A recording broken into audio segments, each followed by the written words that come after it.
there and welcome to the Drax Files Radio Hour. My name is Draxter Dupre. The Radio Hour with Joe Yardley will resume with live-to-tape shows next Friday.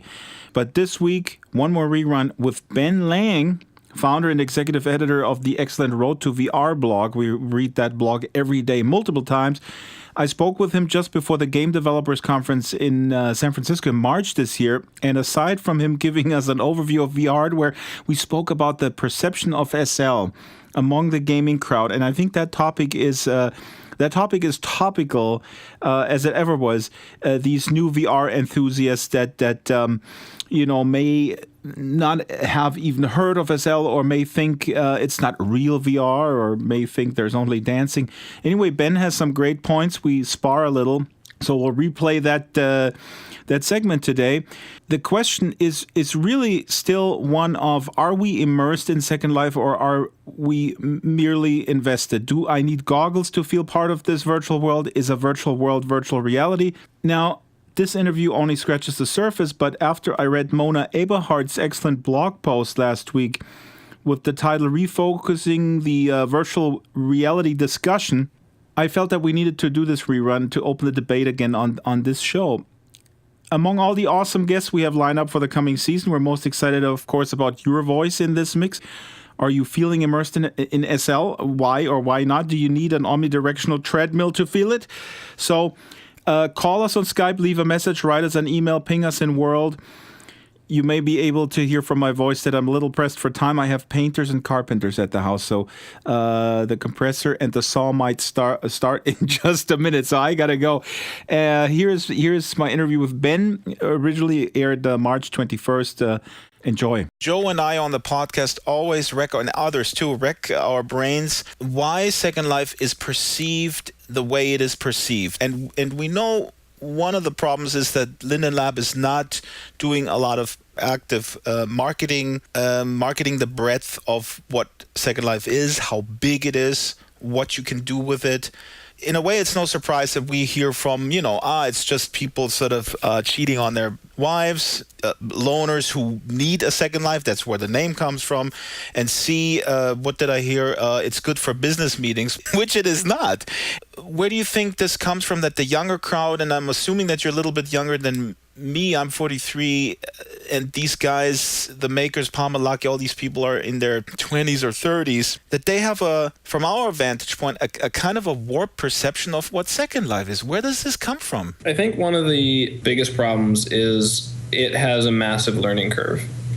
And I am a lifelong gamer, but I'm also somebody who has been watching technology for my entire life. And one of the key things that I see is usability is just hugely important. There is technology out there that's incredibly exciting.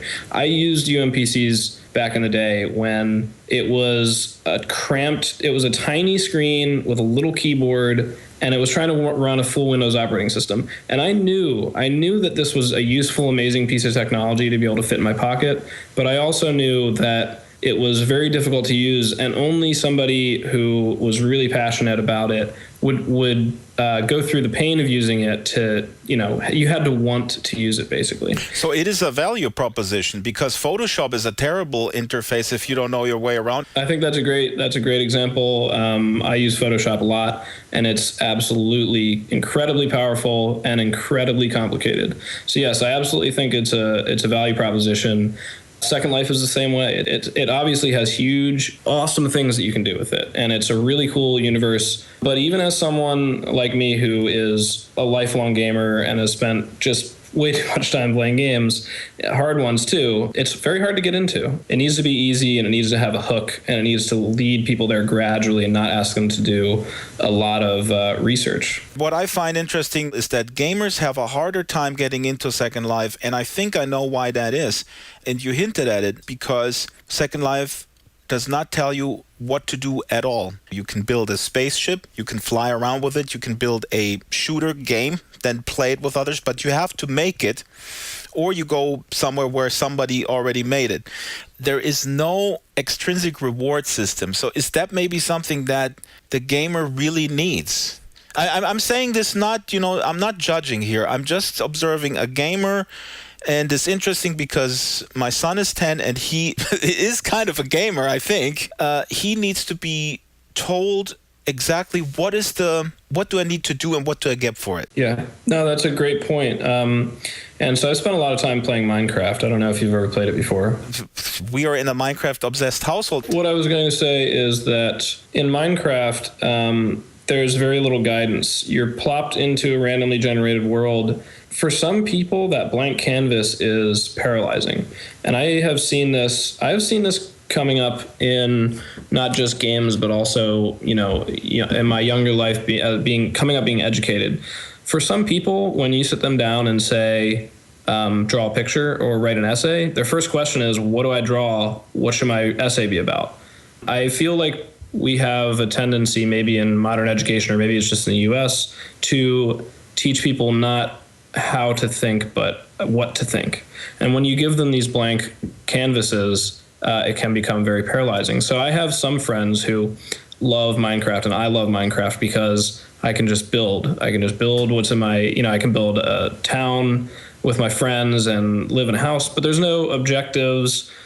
There's no real goals. There's no real progression. And God, you need to visit us in Second Life. You can do exactly the same thing and so much more. Oh my God. And then I've had other friends that, some of my best friends, and I'll say, hey, a bunch of us are playing. You should totally jump on and try.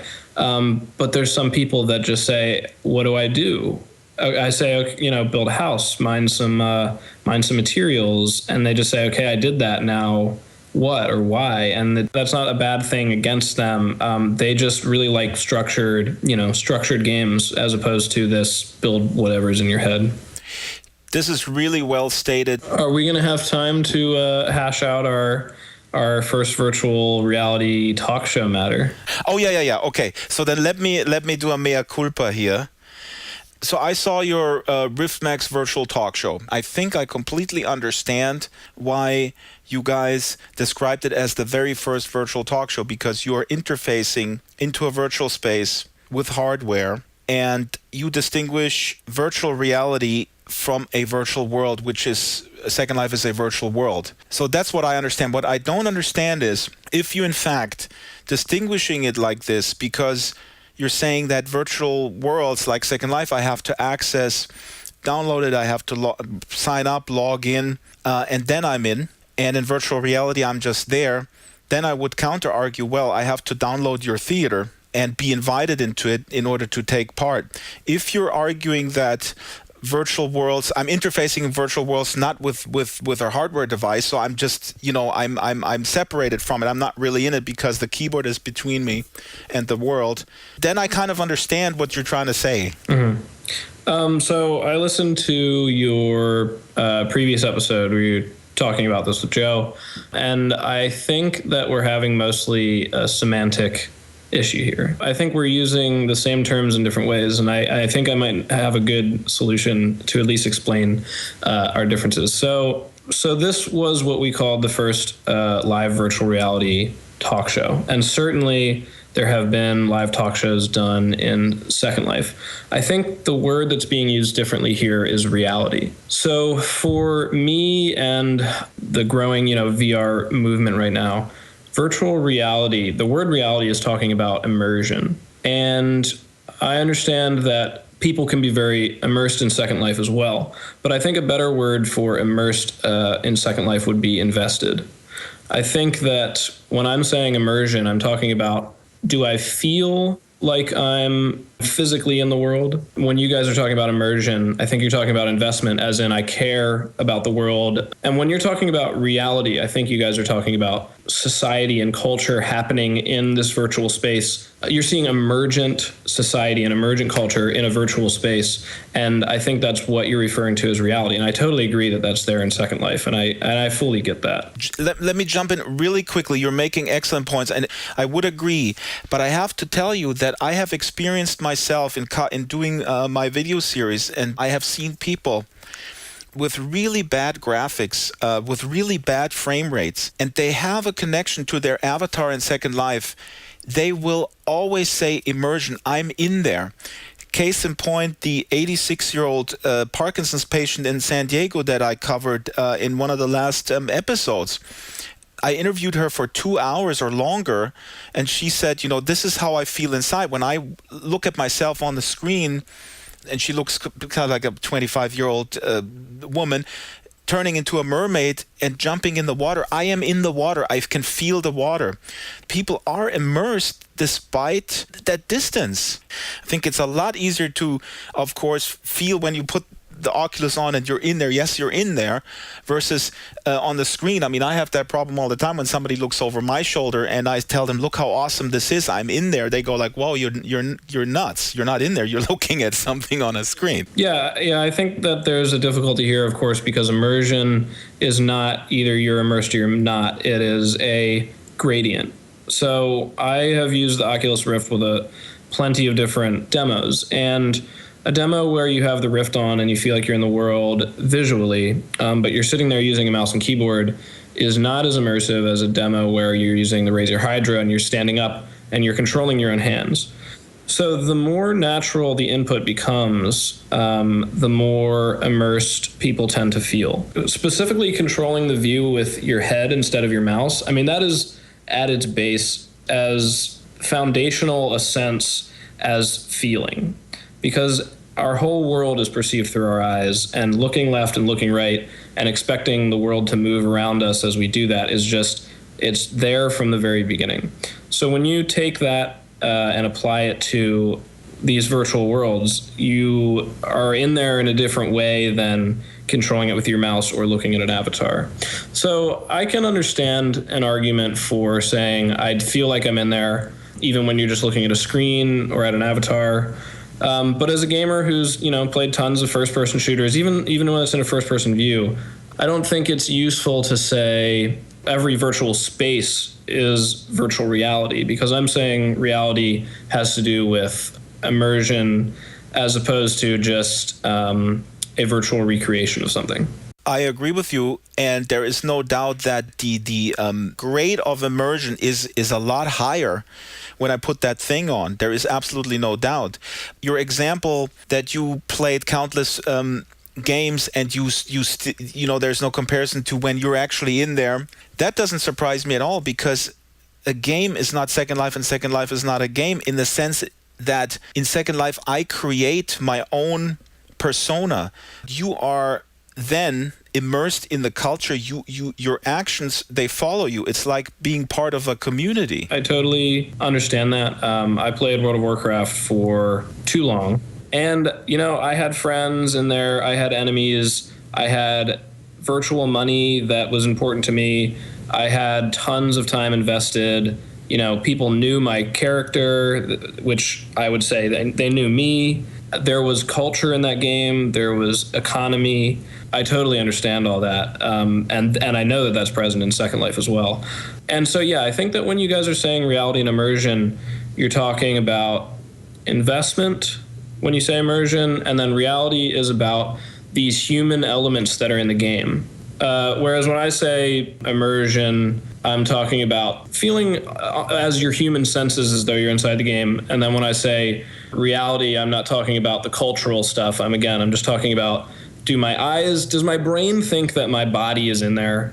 No, I totally agree. But, there are studies out there, and the latest one, and it even got some play in the mainstream media, that if you watch your avatar in Second Life eat candy, there are mirror neurons in the brain that tell you actually ate the candy, so you don't have a craving in real life. Wow, I'm going to have to try that one out. Didn't work for me, I'm telling you. But can I say that now that we have Oculus compatibility in Second Life, that can us Second Lifers please join your VR movement if we say that you actually did the first talk show in virtual reality? No one's trying to take anything away from Second Life. We're so sensitive, you have no idea, because the mainstream media is constantly trotting out these things that we're abandoning everything. Well, count me on your side, because I have an appreciation for Second Life and what it is. I think that as soon as you reach that threshold of natural input and immersive, let's call it immersive virtual reality is what I'm talking about, compared to your virtual reality, which is more about society and investment. and culture and stuff. No. Don't pinpoint me on that. I care about immersion on top of the culture. When you get the Oculus Rift and can feel the difference between seeing your avatar on the screen versus feeling like you're in your avatar's shoes, I think I'll be very interested to hear how you think that those differences impact you. They will, but I'm telling you, I feel like this is me right now. Again, I'm not dismissing what you're saying, that there is a big difference between overcoming this distance finally. That's why we're so excited that these goggles are here, where we can overcome this distance because we already have the world. No, I get you. I could sit there and play World of Warcraft and say, I really identify with my character because I've spent so much time investing in him and all that stuff. And I could say, yeah, this feels like me in the game. But if you sat there and asked me and said, do you think you're inside the world of Azeroth? I'd say, no, I know I'm sitting. When you put on the Rift, let me know, because I think there will be moments, brief moments, where you may forget just briefly that you're not sitting in your house. Ben, believe me, I don't doubt that at all. I'm very much looking forward to that. There is no doubt that the level of, you keep saying invested, but I would say it's an enhancement of the level of immersion that is absolutely huge. Well, so maybe the real difference is that to get to the immersion that you're feeling, it takes time for you or someone else. It takes time for them to slowly identify with their character. You got it. Versus the virtual reality that I'm talking about. It's not your character, it's you. It takes time for you to identify with your second self. But in the virtual reality that I'm talking about, when you pop on a headset, your brain says, oh, I feel like I'm standing somewhere else. And that's why Second Life is the world made for the goggles, because if you put on the headset, you're not in a room, you're not on one roller coaster. No, you're in a universe of thousands and thousands and thousands of interconnected islands where you can take a bicycle, on the mainland at least, and ride with that bicycle in SL for maybe a week, and you will not reach the ocean. That's not counting Joe's 1920s Berlin, where you can't show up with jeans, you know? Yeah. Because that's going to be your problem, Ben. If you go in there with jeans in your avatar, then she's going to kick you out. I've already acquired my proper dress. I've already joined Joe in the bar for a drink, so I think I'll be all right on that front. I'll be very interested to hear what you think about the differences between screen versus headset. I am not a proponent at all of the screen. I want the holodeck in my lifetime. Yeah, no. I'm just excited to hear how it changes your connection to your second self. Other husbands go golfing on the weekend. I don't. I'm ready to be Second Life's biggest cheerleader if they can get over the difficult learning curve. You will get over it when you know that behind that stupid thing that I need to learn is an awesome candy store. Yeah, no, I think that's a great comparison. So that was Ben Lang from the Road to VR blog. What do you think about all this? Comment, let us know. And we'll pick up this topic in the future shows for sure. In closing, let me remind you, you can support the show by becoming a sponsor with your own banner, or you can visit the sponsors. You can take out a voluntary subscription of only 100 linens per month. Ping us in World, and we'll give you that killer vintage microphone made by Chris Lehman from Botanical. And now go forth into the weekend knowing that the Drax Files Radio Hour with Joe Yardley shall start this second season next Friday, featuring none other than Joe Yardley and me and some high-profile guests. Until next week, bye. Thanks for listening. The Drax Files Radio Hour with Joe Yardley is a weekly production of Basic Drax Entertainment. The show is supported by Leap Motion, SL Go By On Live, Stitcher, Paradise Lost in Second Life, Bot Girls Identity Circus, Carvel Design, Vika Creations, Humanoid Animations, Escapades, Botanical, Death Row Designs, Nantra, Angel Red Couture, Fallen Gods Incorporated, Blue Moon Enterprises, What's Next, Avacon, and Landscapes Unlimited. Contact the show via Skype, Drax Files, Avatar Drax Files, or email radio@draxfiles.com.